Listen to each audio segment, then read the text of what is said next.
Hey everyone, I'm Jamie Pretzi. I'm a real estate agent in Miami and Miami Beach, and today I'm going to talk to you about some very important things that you need to know about the inspection process if you're buying a home. And obviously I'm talking more for the buyers today. On Friday, I will talk about the inspection process and selling a home and what you need to know. Last week I did a report and a video about what do home inspectors look for. If you would like to get a free copy of that PDF report, use the link below, register for our weekly email, and the report will pop up immediately after you input your information. If you're on Instagram, use the link in my bio. Okay, so I want to go over just a few main things that you need to know if you are buying a home and what to expect during the inspection process. So if you are purchasing a single family home, in addition to the general home inspection, you may want to hire extra vendors to perform secondary inspections. So for instance, a home inspector is not allowed to do a septic tank inspection. So if you know there's a septic tank on the property and that system is important to you to have inspected, definitely make sure that you go ahead and hire them to do that. Some people like to get the plumbing scoped, which is where they put a camera down the pipes and find out the condition of the property. Some of my buyers go with very detailed inspections and some go with less. Some people don't like to spend a lot of money on inspections, so they may not be doing all the secondary inspections. Some people want to spend the money because they need a very detailed report to feel good about the purchase, and they want to understand what they are buying in more detail. So it just depends on your comfort level of purchasing a home, but just know that in addition to the general home inspections, there are other inspectors that you can have come out and check the property. Also know that a home inspector is not hanging out the property for hours on end. They're usually there for about 1 hour per 1,000 square feet. So just keep that in mind that that's what they're doing. They're doing a general home inspection.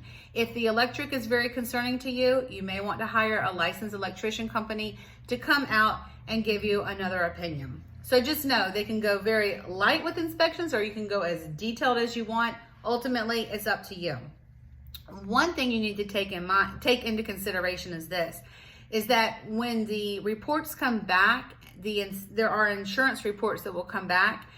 Send those over to your insurance company immediately and have a discussion with your insurance company during the inspection period. Don't wait until after that's done, because you need to talk to your insurance company to find out if there's anything that will prevent you from getting insurance, and find out if there's some major issue that the insurance company will expect to be repaired. Because after you close, they will come back out and re-inspect the property, because ultimately they want to know what they're insuring. So you just need to know what to expect so that you can properly plan for that issue if there is an issue down the road. In addition to that, a lot of times people will say, oh, well, the seller is obligated to do this or that. If you are not clear on what the seller is obligated to do, you need to make sure that you read over the sales contract, because that governs ultimately what happens during the inspection process and who's responsible for what. And if you don't have a good understanding or it's not clear, because obviously it's a contract, not everyone reads them every day, you can always ask your agent and also ask a real estate attorney to better help you understand who's responsible for what during the inspection period and in regards to what happens with the inspections if issues are found.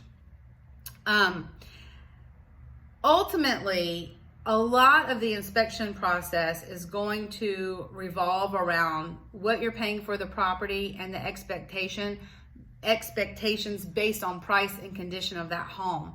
So you really have to, for instance, I'll say this.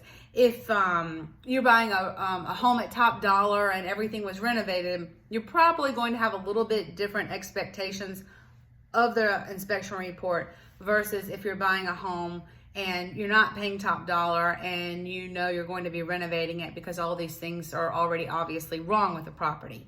So you always have to sort of take all of that into consideration when negotiating through that inspection period if there's something to be negotiated.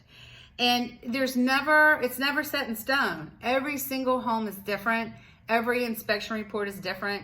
Every buyer and seller is different. So how we negotiate through that process and how we negotiate inspections and inspection items. It depends. It's different for every single transaction. The most important thing that you want to understand is that you really need to do a good due diligence during that time period. Make sure that you understand what you're buying into and make sure you're comfortable purchasing that property in that condition. If you have more questions about buying in Miami or Miami Beach, I'm always happy to help you. You can always reach out to me at 305-793-8965. Feel free to text me or shoot me an email. I think that's it for today. I will see you on Friday.